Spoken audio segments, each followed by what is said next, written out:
Daniel blinked, unsure he'd heard right. "What do you mean she looks like you?" Lily shrugged, her ponytail bouncing. "Same eyes, same face almost, but everyone calls her weird. They make fun of her clothes." He crouched to her level. "Do you?" Lily hesitated. "No, but I didn't stop them either." The rain outside turned heavier, a soft thunder rumbling through the glass. Daniel studied her. The innocence, the confusion. "Show me her drawing," he said. Lily handed him another paper. It was the same. 2 girls holding hands. But one girl's face was smudged out. That night, Daniel couldn't sleep. The city glowed like gold veins beneath the clouds, but all he saw was that erased face. He remembered something, or someone, buried deep in the dust of his childhood. The next morning, he drove Lily to school himself, a rare thing for a man whose time was divided into meetings, not minutes. As they neared the gates, Daniel noticed the crowd of kids. Laughter, pointing. Then he saw her, a little girl standing apart, clutching a lunchbox too small for her hands. Her hair was tangled, her shoes mismatched, but her face was hauntingly familiar. Lily froze in the passenger seat. "That's her," she whispered. Daniel stepped out, his shoes clicking on wet pavement. The children went silent. The girl, that strange mirror image, looked up, startled. Her eyes were wide, green, and terrified. "Hi there," Daniel said softly. "What's your name?" She looked at Lily first, then back at him. "Maya," she whispered. "Hi, Maya. That's a beautiful name." He smiled, the kind of smile that came slowly, the kind he hadn't used in years. "You look like someone I know." Maya frowned. "People say that. They say I copied her face." Lily's eyes filled. "I didn't mean to." Daniel held up a hand. "It's okay. We'll fix this." He turned to the teacher nearby. "Can I speak to you for a moment?" Moments later, Daniel found himself in the principal's office. His suit still damp, his heart strangely unsteady. "She's been bullied," the principal admitted quietly.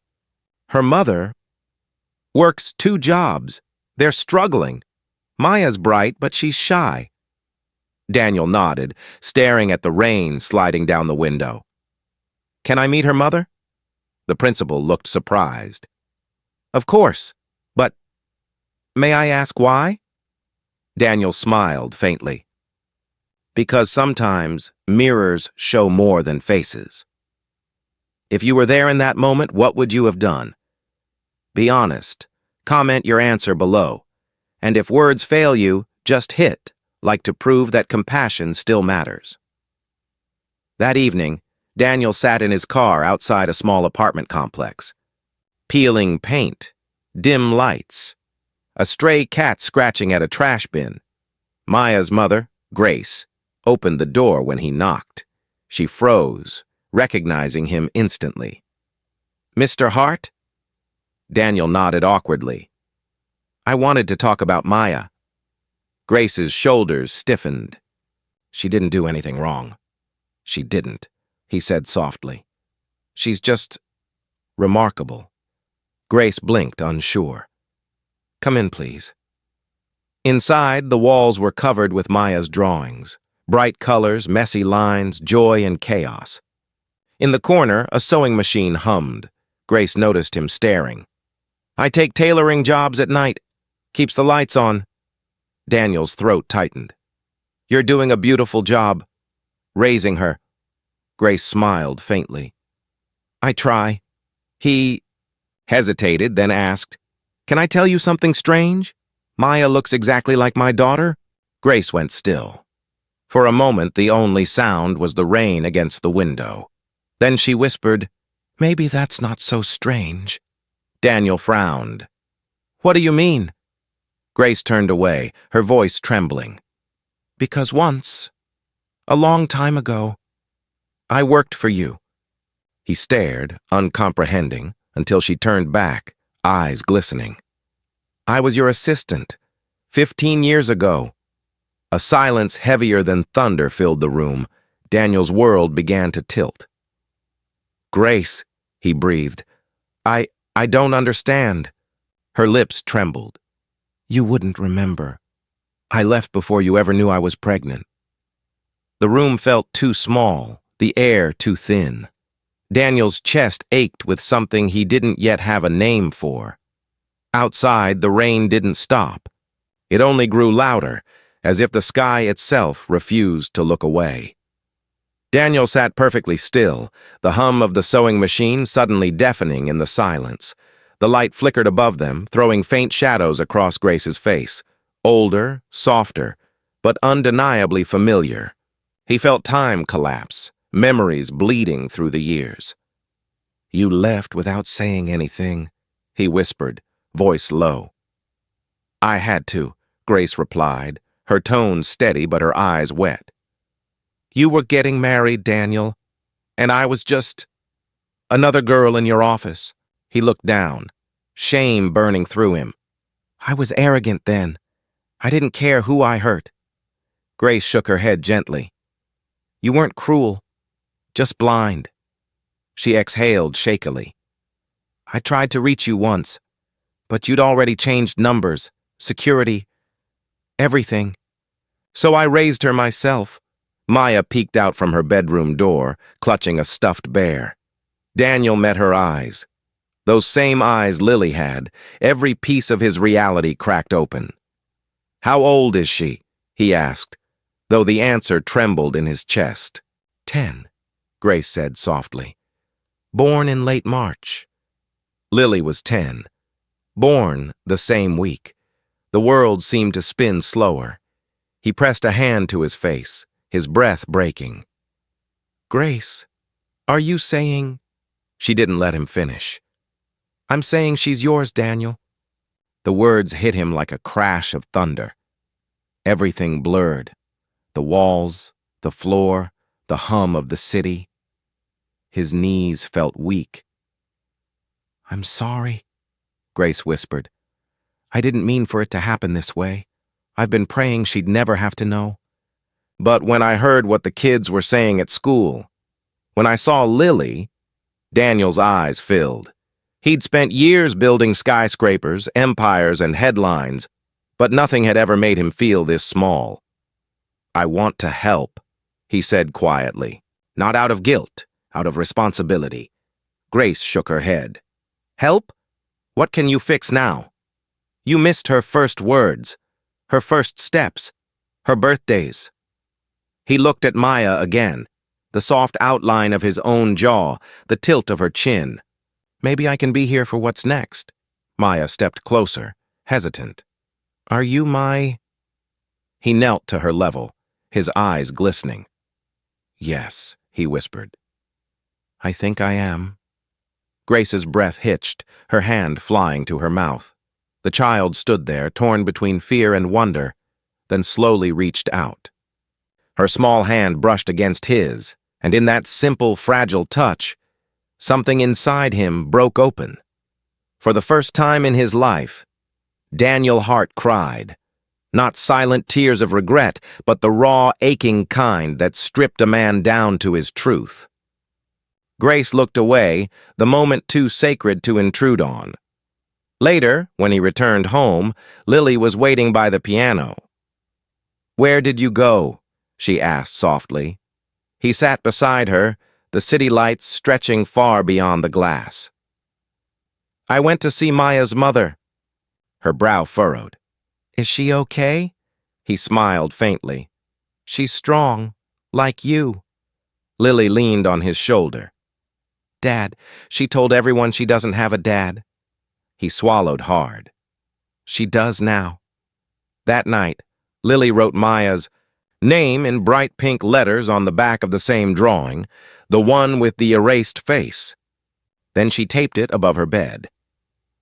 The next morning, Daniel drove them both to school again. This time, when Maya saw Lily, there was no distance, only a shy, uncertain smile. At recess, Lily walked straight toward her. The crowd quieted again. Hey, she said. Do you want to sit with me? The other kids exchanged glances, whispering, but Lily didn't care. She took Maya's hand and led her to the bench beneath the big oak tree. Daniel watched from his car, unseen. His eyes glistened, his heart heavy but light all at once. Have you ever had someone help you when no one else would? Write yes and tell me their name. Maybe gratitude can travel further than we think. Days turned into weeks. Daniel began visiting Grace's apartment often, bringing groceries, small gifts, and once, a box of art supplies for Maya. I don't want her to feel she's different anymore, he said. Grace looked at him for a long time. She isn't different. She's just been waiting for you. One afternoon, Lily and Maya painted together in the living room, laughter bouncing between the walls. Grace stitched quietly by the window, while Daniel stood behind them, his phone buzzing with work calls he ignored. In that humble apartment, time seemed to pause. He'd never known peace could sound like children's laughter, but as peace often does, it came with a shadow. One evening, Grace's cough wouldn't stop. She brushed it off, smiling weakly. Just tired, Daniel frowned. You've been tired for weeks. She waved him off. Single mothers are always tired. Yet as she turned away, he caught the flicker of pain on her face. He knew that look, the one people wore when they were hiding something too heavy to name. That night, when he left, the unease followed him. He didn't know it yet, but the real storm was just beginning. Daniel couldn't shake it off. That fleeting wince on Grace's face. He'd seen the same expression once before, on his late wife, when she'd tried to hide her illness behind a brave smile. The memory gnawed at him all night. By morning, he made a decision. When Grace opened her door that day, she found Daniel, standing there again. This time not with gifts or groceries, but with quiet concern in his eyes. You need to see a doctor, he said. Grace crossed her arms. Daniel, I can't afford that. He shook his head. I wasn't asking. She sighed, glancing back at Maya. I can't leave her alone. I've got clients. I'll stay with her, Daniel interrupted gently. Please, just let me help this time. Grace hesitated, torn between pride and exhaustion. Then finally, she nodded. That afternoon, while Grace went for tests, Daniel and Maya painted on the floor together, bold strokes of color, messy rainbows that refused to stay inside the lines. Lily joined after school, still in her uniform, giggling when Maya accidentally smeared blue on her cheek. Daniel watched them from the couch, the way they leaned into each other, the way laughter erased every wall that once stood between them. When Grace returned, her smile looked tired but soft. You turned my living room into a gallery, she teased. Maya ran to her. We made you something, Mom. Grace's eyes lingered on the painting. 3 figures under the same sun. For a second, her hand trembled. Daniel noticed. Grace, what did the doctor say? She hesitated, the air thickening. Then softly, they found something. In my lungs, his world tilted again. Is it? She nodded faintly. Advanced. They're still testing, but it's not good. Maya's laughter faded. The little girl looked between them, sensing what adults tried to hide. Mommy? Grace knelt, forcing a smile. I'm okay, baby. Just tired. But Daniel saw it, the truth she couldn't say aloud. That night, after putting the girls to bed, Grace sat by the window with a blanket around her shoulders. Daniel stood near the door, helpless. You should have told me sooner, he whispered. She chuckled softly, no bitterness in her tone. And say what? Hey, the man who broke my heart. I'm sick now. Could you care again? He swallowed hard.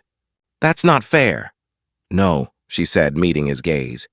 It's not, but life rarely is. The rain returned outside, a mirror of the first night he'd found them. Grace looked out at the city lights and sighed. You know, I used to watch your interviews. You always looked so sure, like nothing could ever touch you. Daniel's voice cracked. It did, I just hid it better, she smiled faintly. Maybe now's your chance not to. He moved closer, his hand brushing hers, a silent promise that came too late, yet still meant everything. Now it's your turn. Share one small good thing you did recently. Write it below so others remember that humanity still lives. Your story might light someone's path tonight. Over the next few weeks, Daniel rearranged his entire life. Meetings were postponed. Assistants were confused. The world's most unreachable man suddenly became present. He began picking up Maya from school, taking both girls for ice cream afterward. They'd sit by the fountain downtown, two sisters unaware that love could be so complicated. Grace, meanwhile, started treatment. Some days she was strong enough to laugh, to sew, to tease Daniel about his wrinkled shirts. Other days, she barely had the energy to speak. One evening, as he helped her to the couch, she whispered, "You don't have to stay." "I know," he said, tucking the blanket around her shoulders. "But I want to." Grace smiled weakly. "You always were stubborn, and you always made it worth it." Outside, the city glowed beneath a silver moon. Lily and Maya were asleep in the next room, their small breaths sinking like music. Grace turned her head slightly. "Do they know?" He shook his head. "Not yet. I'll tell them when it's time." She nodded slowly. "Promise me one thing. Anything. Don't let her feel less than Lily. Don't let the world make her small." He leaned closer, his voice breaking. "I promise," Grace exhaled, a sound between relief and surrender. "You'd make a good father. If you let yourself." He wanted to reply, to tell her she was wrong, that he'd been a father too late, but he'd make it count now. But before he could speak, her eyes had already closed, her breathing soft and uneven. He stayed there through the night, holding her hand, listening to the city fade into silence. By morning, the sunlight spilled gently across the room. Too gentle, too cruel. Grace's sewing machine sat still. Her cup of tea was untouched, and Daniel knew, without needing to check, that the world had changed again. He rose quietly, wiping his face, and looked at the two little girls sleeping side by side. One had his last name, the other had his eyes. Both had his heart. The funeral was small. No reporters, no headlines, just quiet rain and a handful of faces that had known Grace's laughter. Daniel stood beneath a black umbrella, his hand resting on Maya's shoulder as the priest's words drifted into the gray air. Maya didn't cry at first. She just stared at the coffin, her eyes blank, too young to understand, too old to believe it wasn't real. Then she whispered, barely audible, "Who'll hold my hand now?" Daniel's throat closed. He knelt beside her and placed her small hand in his. "I will," he said simply. Grace's favorite scarf, pale blue, frayed at the ends, lay folded atop the casket. Lily had placed it there. The rain darkened its color until it looked almost like the sky had lowered itself in mourning. After the service, Daniel drove them home in silence. Maya sat in the back seat, clutching her mother's locket. Every few minutes, she would trace the small engraving. Love, always. At the red light, Lily turned around. "You can stay with us now, right?" she asked softly. Maya didn't answer. Her silence said more than words could.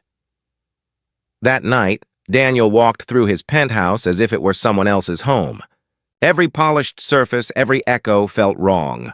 He paused in front of the window, city lights shimmering like 1,000 tiny lies. Then he saw their reflection, two girls asleep on the couch, curled up under the same blanket. For the first time in years, the place felt alive. He whispered into the stillness, "Grace, I'll do this right." The days that followed blurred into a strange new rhythm. Maya moved in quietly, shy and careful, as though afraid to break something. Lily was patient, protective in a way that made Daniel ache with pride. They started school together again. The same halls that once echoed with laughter at Maya's expense now felt different. Word had spread, the ugly girl was the billionaire's daughter. Some kids tried to apologize. Others kept their distance. Maya just smiled faintly and said, "It's okay." They didn't know better.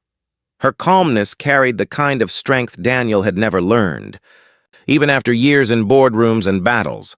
At home, she'd spend hours at the piano, pressing soft keys until the air shimmered with unfinished melodies. One night, Daniel found her playing a tune Grace used to hum while sewing. "You remember that?" he asked. Maya nodded without looking up. She sang it every night, said it made bad dreams stay away. Daniel sat beside her, his voice quiet. "She used to hum that in my office, too. When everything was falling apart, it somehow made it okay." Maya's hand stilled on the keys. "Does it still make it okay?" He swallowed. "Not yet. But maybe one day." They played together, clumsy at first, then smoother, until Lily wandered in, half asleep, smiling at the sight. For a fleeting moment, the house felt like a family again. If that moment hit you hard, leave a... Sometimes one little symbol says what our hearts can't. Weeks passed. Daniel started working from home more often, learning the rhythm of ordinary life. Burnt toast, missing homework, laughter spilling from rooms he used to keep closed. But every night, when the girls were asleep, he'd open Grace's old letters.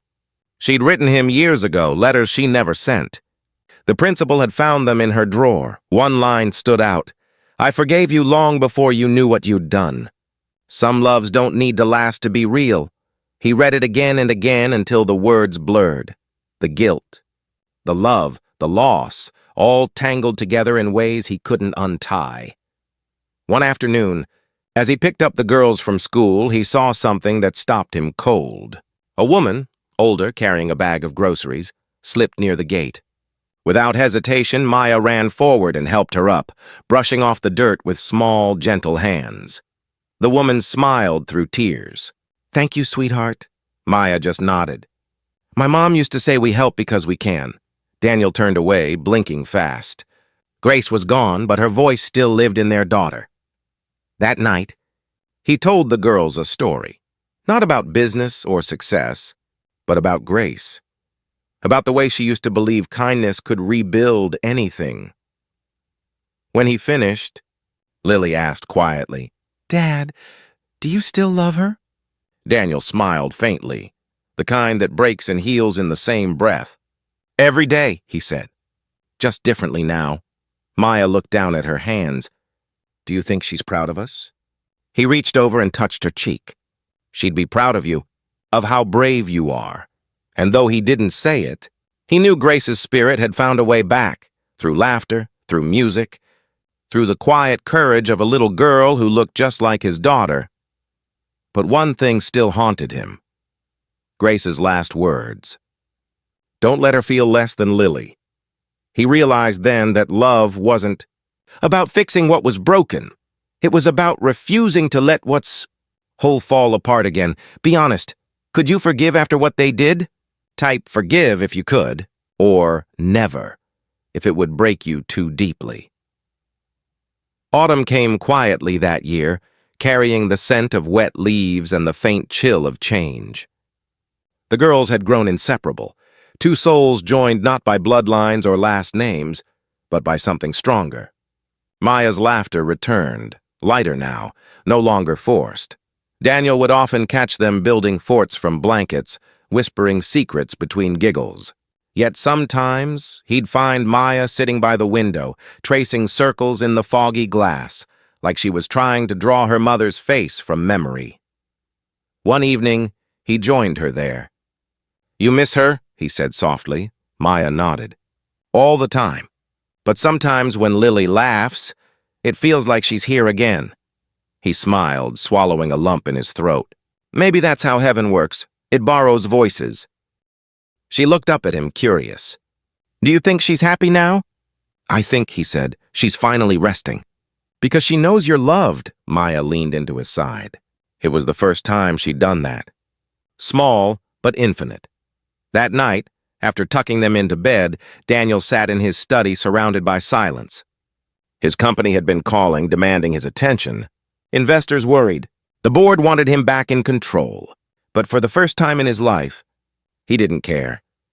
He opened a new document on his computer and typed the words, "The Heart Foundation, for single mothers and children in need." He stared at the screen for a long moment, then whispered, "This is for you, Grace." Over the next few weeks, the foundation began taking shape. Daniel poured himself into it, meetings, planning, reaching out to hospitals and schools. But this time, it wasn't about empire. It was about redemption. Maya loved visiting the office with him. She'd wander the hallways, her tiny footsteps echoing between marble walls once meant for power. Now they carried something softer: purpose. One afternoon, Daniel brought both girls to a community shelter his foundation sponsored. The smell of paint and fresh bread filled the air. Kids ran around laughing, their eyes alive with hope. Lily and Maya joined them without hesitation, painting murals on the wall. 2 trees, one golden, one silver, their roots intertwined. A volunteer approached Daniel. "That's a beautiful sight," she said. He nodded. "It's the only one that ever mattered." Later, as the sun dipped low, Maya came running, her hands covered in color. "Dad, look!" She beamed. "We made a sky that never ends," Daniel smiled through tears. "Just like your mom's love. If you believe love still wins, comment amen. Let's fill this section with hope. Maybe someone scrolling right now needs to see it." But life, as it often does, tested that hope. One evening, Daniel received a call from his lawyer. "There's something you should know," the voice said. Grace left a letter. Sealed, addressed to you. It was found in her safe deposit box. The next morning, Daniel went to retrieve it. The envelope was worn, her handwriting delicate and trembling. He sat in his car for a long while before opening it. "Daniel, if you're reading this, it means I didn't get to say goodbye the way I wanted. Don't be angry. This isn't a tragedy. It's a trade. My time for her future. Promise me you'll let Maya laugh loud. Let her be messy, stubborn, curious. Don't try to make her like you. Teach her to be better than both of us. And if guilt ever whispers that you failed me, tell it this: he showed up when it mattered. That's all love ever asks for." "Grace," Daniel pressed the letter to his chest, eyes wet. Outside, people walked past unaware, the world moving on, as it always does. That night, he called the girls into the living room. He read Grace's letter aloud, his voice breaking only once.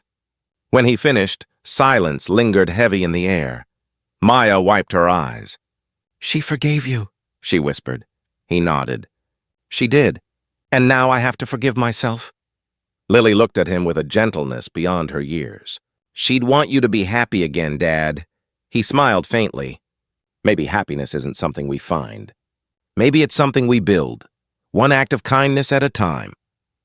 Over the next months, that's exactly what they did. Maya's artwork began filling the foundation's walls, drawings of mothers and children holding hands under endless skies.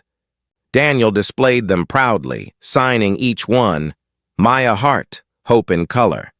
He spoke at schools and shelters, not as a billionaire, but as a man who'd once been lost and found again through love. His voice would tremble, his stories raw, but every word carried truth. And when he told them about Grace, the woman who stitched light into dark days, people listened.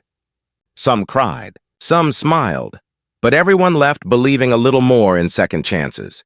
If this story moved you, don't scroll past quietly. Tap like, not for me, but for the soul who carried this pain and still stayed kind. One click can be your way of saying, "I felt you." Winter painted the city white, softening every sharp edge the world had once shown him. Daniel stood on the balcony with a cup of coffee, watching flakes drift past the skyline. Inside, laughter echoed, Lily and Maya building a snow fort out of sofa cushions, declaring war on boredom. He smiled. For the first time, home wasn't a place he owned. It was the sound of joy he hadn't earned, but was finally learning to deserve. The Heart Foundation had grown beyond his expectations. Each week, more families arrived, women carrying tired eyes but brave hearts, children with stories written in silence. Daniel tried to be present for all of them. One morning, as he walked through the foundation's art wing, he noticed Maya's latest painting, 2 hands holding each other over a cracked heart stitched together with thread. She said broken things can still hold love, Maya explained when he asked. like her sewing machine. It rattled, but it still made dresses. Daniel smiled faintly. You remember everything she said, don't you? Maya nodded. You do too. You just hide it better. He laughed softly, pulling her into a hug.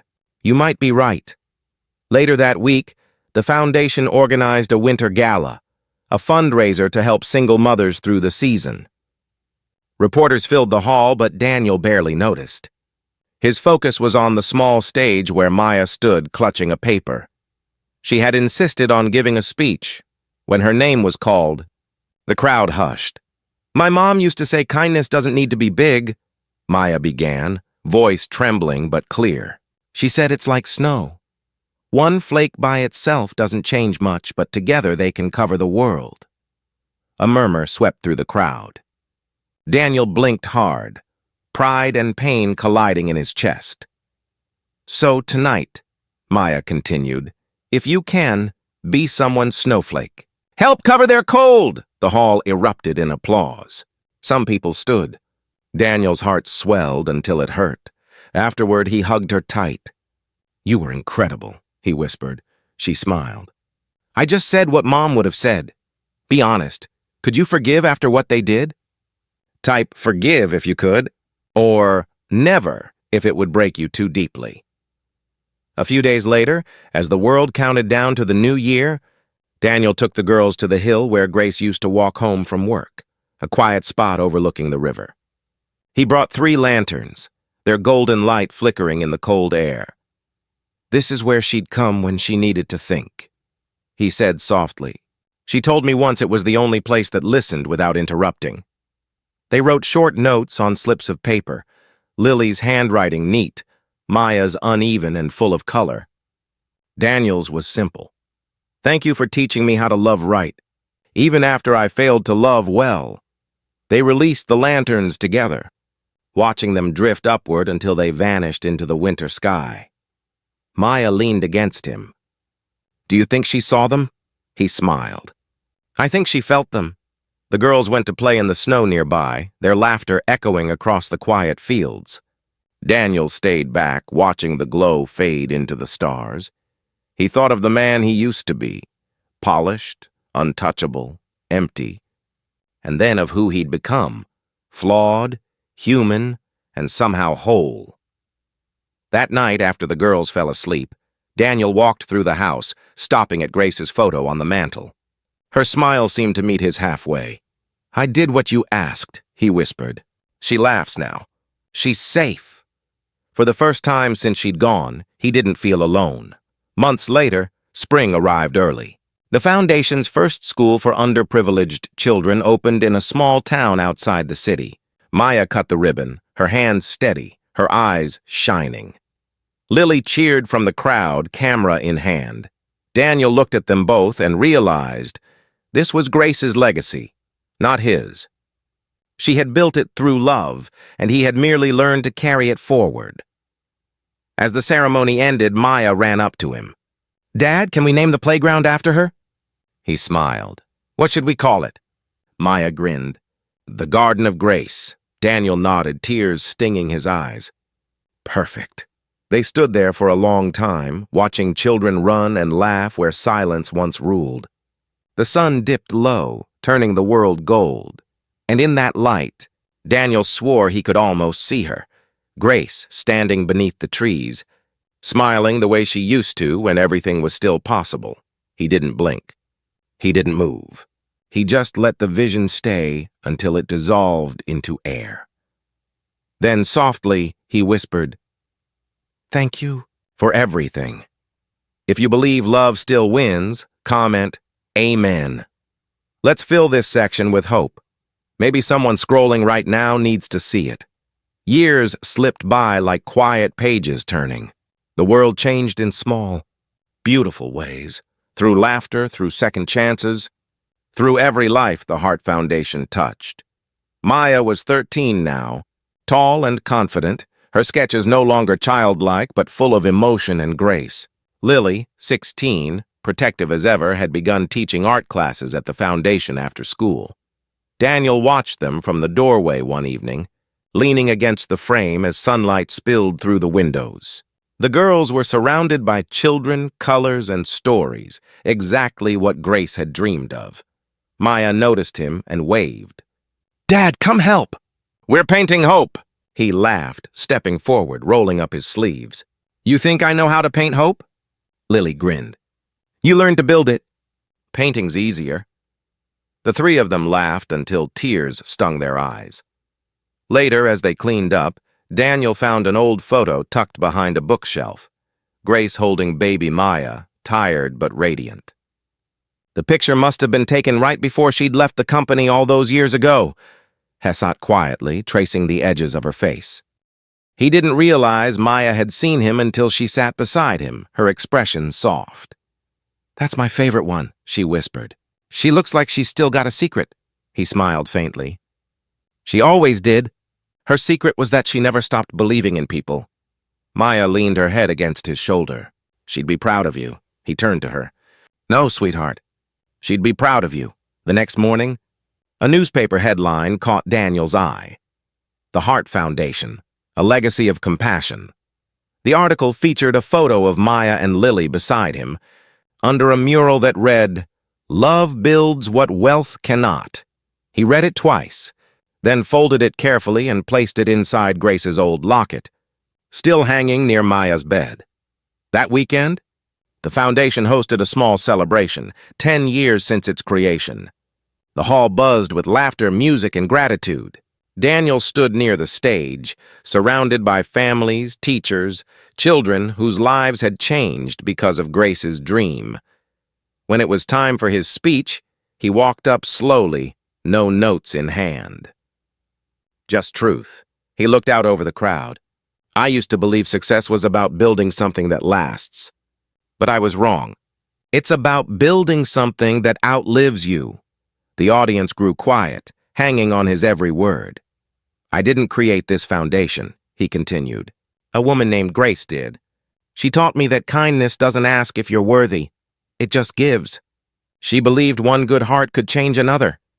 He paused, his gaze finding Maya and Lily in the front row. And she was right. Applause erupted, echoing like thunder in a sky of joy. Maya's eyes glistened, but she smiled wide. Lily reached over, holding her sister's hand tight. When the applause finally faded, Daniel added softly, "Everything we do here, every meal, every scholarship, every roof over a child's head, it's all her light. We're just keeping it burning." He stepped down from the stage, his heart lighter than it had been in years. That night, as guests left, he walked through the empty hall. The echoes of laughter still clung to the air. He stopped before the mural of Grace painted near the entrance, a portrait Maya had finished last month. Grace's smile looked alive. Her painted eyes seemed to follow him. He whispered, "We did it, Grace." The lights dimmed behind him, leaving only the glow of her painted face. If you believe love still wins, comment amen. Let's fill this section with hope. Maybe someone scrolling right now needs to see it. But even amidst peace, grief has its way of returning softly, not to reopen wounds, but to remind us where love once lived. On the anniversary of Grace's passing, Daniel took the girls back to her resting place. The same blue scarf still marked the grave, though weathered by time. They laid fresh white lilies beside it, one from each of them. Maya knelt and whispered, "Hi, Mom. I'm painting again." "And Dad's better at smiling now." Daniel's eyes filled, but he smiled. "She's right," he said. "We're doing okay." The wind stirred gently, lifting Grace's scarf as if she'd heard. Lily snapped a picture, the scarf dancing, the sky golden behind it. "She'd love this," she murmured. Daniel nodded. "She never really left. She just changed rooms." They stayed until the sun began to dip, the air painted in shades of memory. As they walked back to the car, Maya slipped her hand into his. "You know," she said softly, "you don't have to keep being sad for her. You're allowed to be happy too."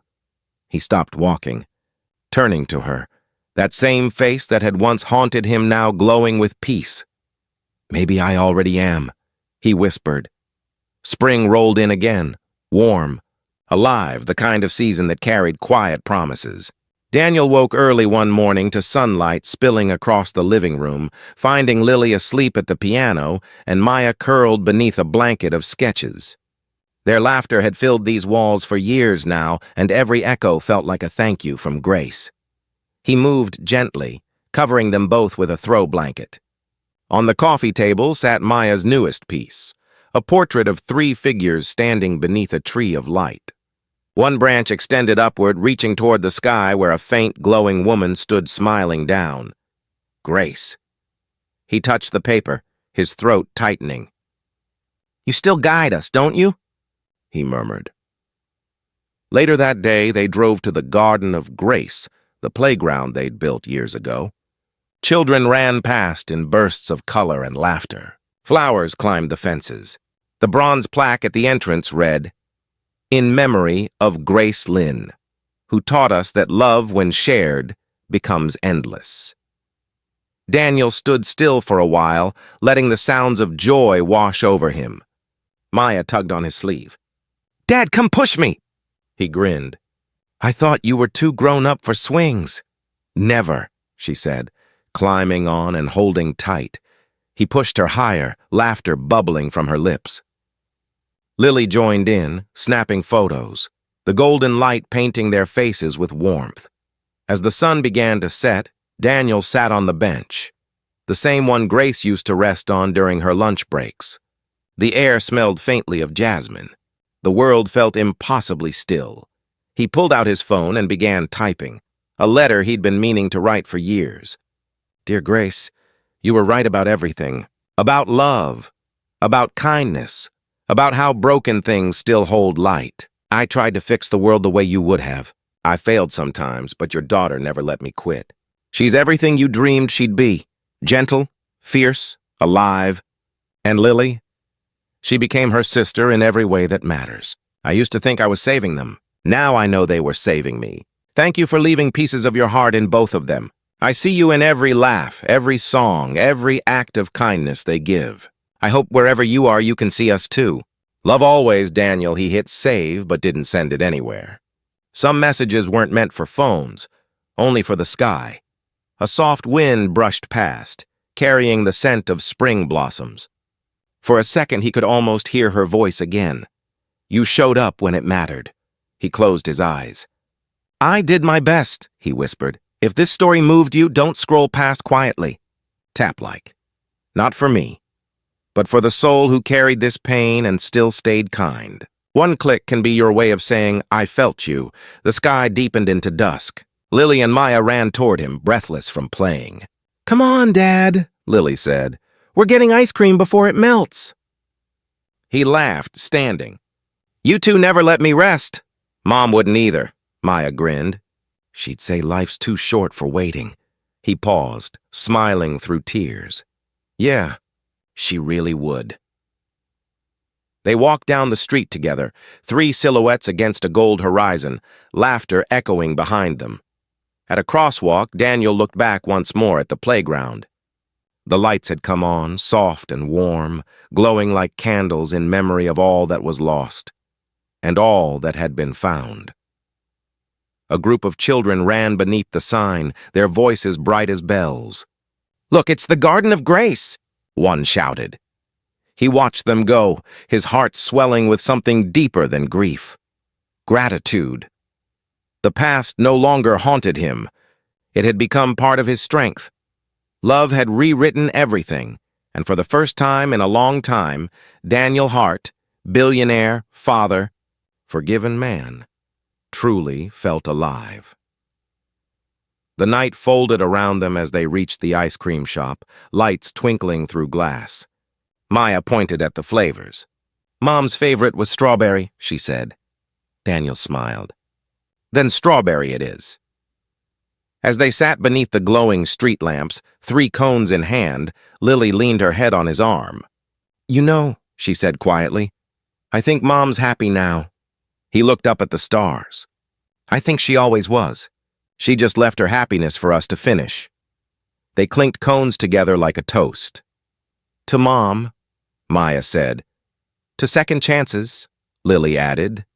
Daniel nodded, his voice soft but sure.